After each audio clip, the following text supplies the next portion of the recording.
so nervous for my first YouTube video, babe. Oh, is that what it is? And the fact that we're illegally in a camping spot. Because I thought OA meant why are we access. That's a great point. Why are we in the camper right now? Because we're hiding. From who? Who are we hiding? The Dodge Caravan. What I don't understand. Why don't you explain to our viewers what just showed up? What just happened was well, let me back up. The neighbors across the road just came and said, can we park our car here because we don't have enough room? And I said, well, there was a big truck over there and they left. And I noticed on all these signs it said OA, and I think that means open availability, because when I looked on the park site, they all said FF, which I'm assuming means first come, first serve.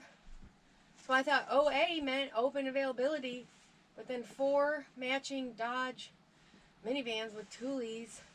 Thule what? Cargo boxes? Cargo boxes on top. Rolled up all together, and immediately I knew we were not in an open spot. Did they give you a dirty look? And they gave us dirty looks. Oh. And now we're hiding. Were they preppy? They were. Really? Yeah, are you trying to lead the witness here? So we have 4 Dodge minivans with Thule cargo boxes on top. With stickers on them. Full of preppy. Preppy little millennials. Bernie's. They're probably on the Bernie. You think they're Bernie Bros? Is this a campaign rally? There's 4 Bernie Bros minivans next to us. Really? Are we? This is the small size. You can use the small side. You just use the big side. Yeah, I need 1 1/2. This cup is huge. That's not a half. And now I'm hiding. You're hiding from the Bernie Bros? Yeah, until they settle in and they get their illegal campground cocktails going. And I talked to the camp host today. He Yes. did not tell me No, he anything. came by I twice. even asked him. He'd come to and talk to us about Airstreams and GMC motorhomes. Asked him. I don't think he knows. And the other people said, yeah, they're new. They've only been here for 2 weeks. So Oh, you think he's I thought confused? OA meant open access, not Once upon a time. Hey everybody, JP here. We're getting up and around and having some coffee in our 1973 GMC motorhome, which I'll do a walk around outside for you here a little bit later. We call her Agnes. There's Scout. Doing a little bit different style of camping today. It's probably 35 or 6 degrees outside and about 90 in here. And there's Sara. 90. Yeah, it's because you're burning me out of here, woman. I'm cold. And anyway, just having some coffee, getting the day going. Probably going to do some hikes today, and we will kind of take you along with us. We definitely got to do a walk around of Agnes because she's a big, sexy beast, and you haven't seen her yet. So can't wait to show you.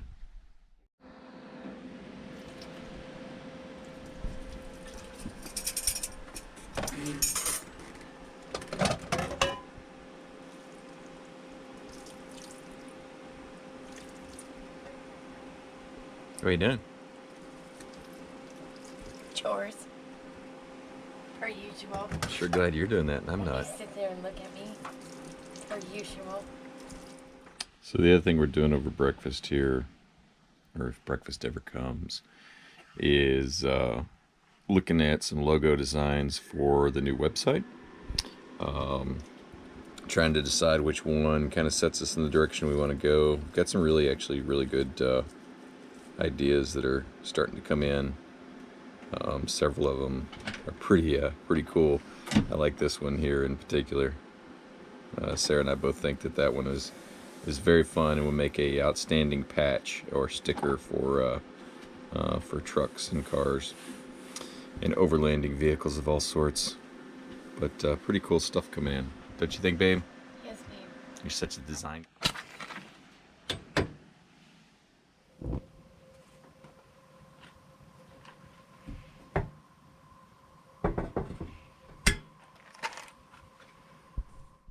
Alright, we'll make some twigs and berries here instead of biscuits and gravy. Should be about right. Where'd you put the butter? in the fridge. So we got these are basically Irish steel cut oats, and I'm going to put a spoonful of honey in them, and then a pat of butter, and that almost makes them bearable. It doesn't make them biscuits and gravy, but it almost makes them bearable. Hey everybody, JP here. So I wanted to introduce you to Agnes. This is Agnes. She's a 1973 GMC motorhome, and she's our solution to make Vanlife stylish and shag carpet stylish, if you get my drift. So she's all aluminum. There are about 10,000 of them made. There's almost 8,000 of them that are still on the road. And there's some really interesting things about this motorhome that make it an excellent choice for us for van life. And I'll go through some of them kind of here at a high level. But first and foremost, one of the things you'll notice about her, besides the fact that she's gorgeous, is that she's very aerodynamic. So in '73, you had a lot of engineers that were coming off of the manned moon mission, and you had a major auto manufacturer from the ground up engineer this motorhome to be different than anything that was in market. And so she has very low wind resistance, and as a result, her fuel economy was pretty good for the time. Maybe not so much by today's standards, but we're getting about 13 out of her, and probably going to convert her over to electronic fuel injection, hopefully get that up to 16 or so. But very aerodynamic. One of the reasons we like her so much, you notice all of the windows, and so there's a lot of natural light inside, a lot of visibility. But let me go through some of the things that are kind of maybe the most interesting about the engineering behind this. So one of the first things that General Motors did is they wanted to build a motorhome that wasn't on a truck chassis, like still a lot of the modern motorhomes today are, where they're built up on a truck frame and they're very high off the ground, and therefore you have to walk up steps to get in. This is built on a chassis that was designed from the ground up that shares more in common with a bus or a coach. And what's really interesting is one of the reasons they're so high off the ground is in most RVs or most trucks, you have a rear axle that goes across in the back for the drive wheels, but this is actually front wheel drive, and it uses the front wheel drive system out of the Oldsmobile Tornado from the 70s, and it has a 455 rocket engine, which I just can't wait to show you because we just rebuilt it, that powers and drives the front wheel drive system. From here up, she's all aluminum, so she's like an Airstream, and so as a result, she doesn't rust, and she's going to be around forever.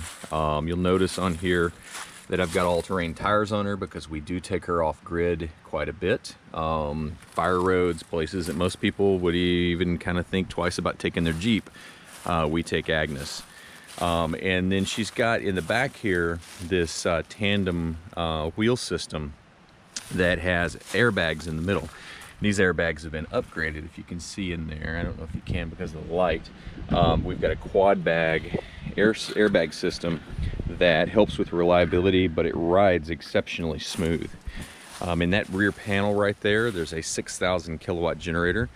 We don't run the generator that much because we have solar on top, and I'll show you that in a moment. But if we need to run the generator, we've got a 6,000 kilowatt generator, which is a lot of power. But she just really has beautiful styling and lines and great windows, as you can see. Over here in this side is our propane tank and where we fill our water,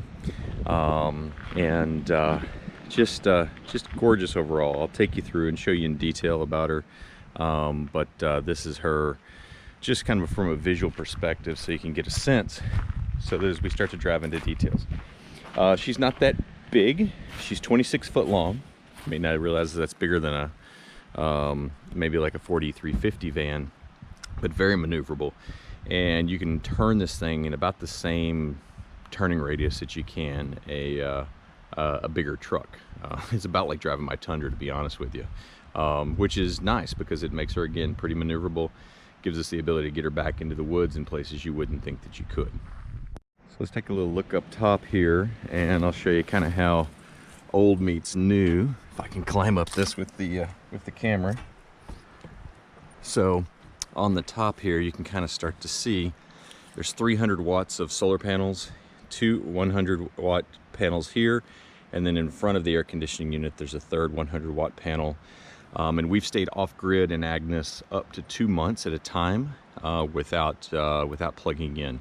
And so that 300 watts is more than sufficient to allow us to run her off-grid. We have 420 amp hours of lead acid deep cycle batteries. I went with lead acid instead of AGM because I've just been having really good luck with them in a lot of the solar setups that we've been building. Maybe at some point I'll do a full video on the solar setup here, but on Agnes. The nice thing with these thin panels is from the ground, from the outside, aesthetically, you don't even know they're there. And if you've seen my Tundra video, you see me use kind of the same approach there. I do have a bicycle rack up top here. I used a hitch rack last summer to get a couple bikes on, and then I put a third bike up here. Probably going to put a Yakima or Thule cargo box up here for skis and outdoor gear and stuff like that we can take on and off between this and the Tundra, and whatever our adventures are at that time.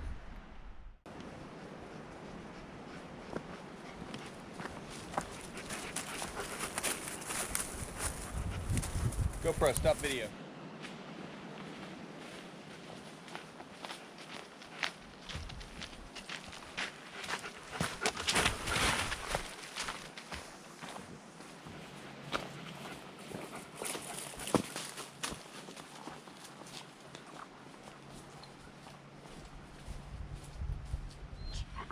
All right, we're having a nice healthy lunch of some twigs and berries.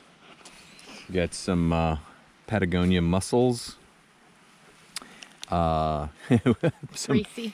greasy seeds from Patagonia, barbecue and mellow curry. Barbecue's better. I think the barbecue's better too. And some Patagonia buffalo jerky. We've got some bars and some other stuff in there in a minute, but stopping for lunch here for a little bit to have a bit of a snack. And Scout's had some jerky. He's actually had some mussels too. And we're going to check the map on Gaia to see if it goes back. This trail will loop back into our campground or not. Otherwise, we will make the loop back around. We are, if I can move the watch here, we're at about 4.3 miles right now. So if we loop back out the way we came, it'll be about 8 miles. If we're able to go down this back way here, and then we will possibly come out around 7 miles or so. So we're gonna have a snack, have some water, and figure out where we're going from here.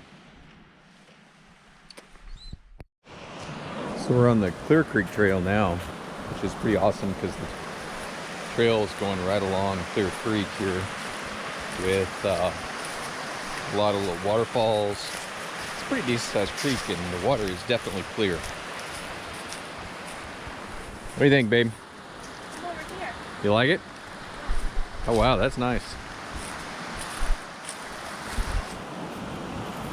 Very pretty. What do you think, Scout? Oh, don't do that. Don't jump off there, that's a cliff.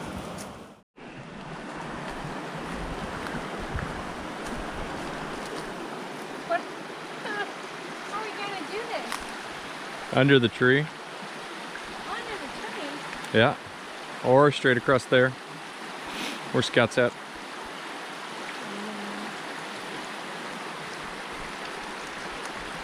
Get that thing off. Come in there.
Okay.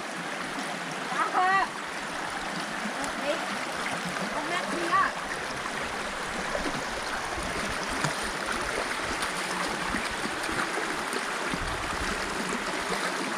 Cow?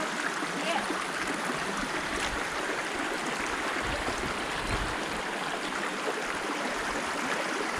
Oh, it's like moving.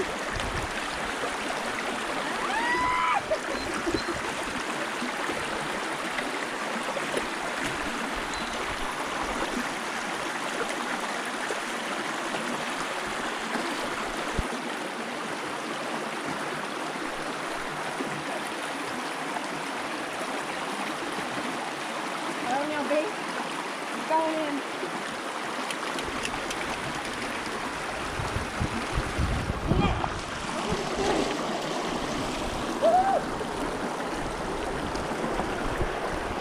Nicely done.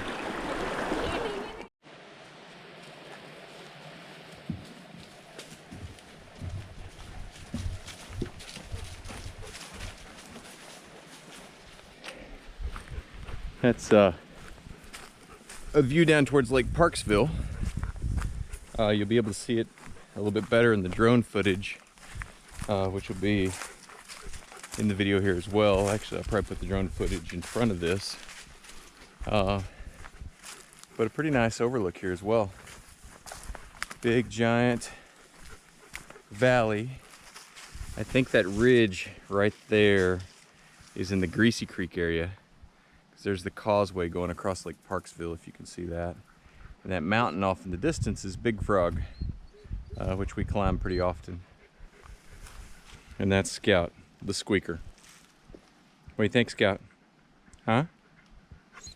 Squeak, squeak? You tired of standing around? Are you enjoying yourself? What's wrong? Tired of the squeaker. Oh. Why are you squeaking? I need a cocktail and some cheese. Cocktail. Sounds like a good motivator.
Let's go on a hike, he says. It'll be fun, he says. 1,643 feet of climbing. We'll do 6 to 8 miles, he says. 9.4, Clark. Did not agree to this. The reason he can walk forever is because he has big, flat, fat, wide feet like Fred Flintstone. My God. Heaven's name.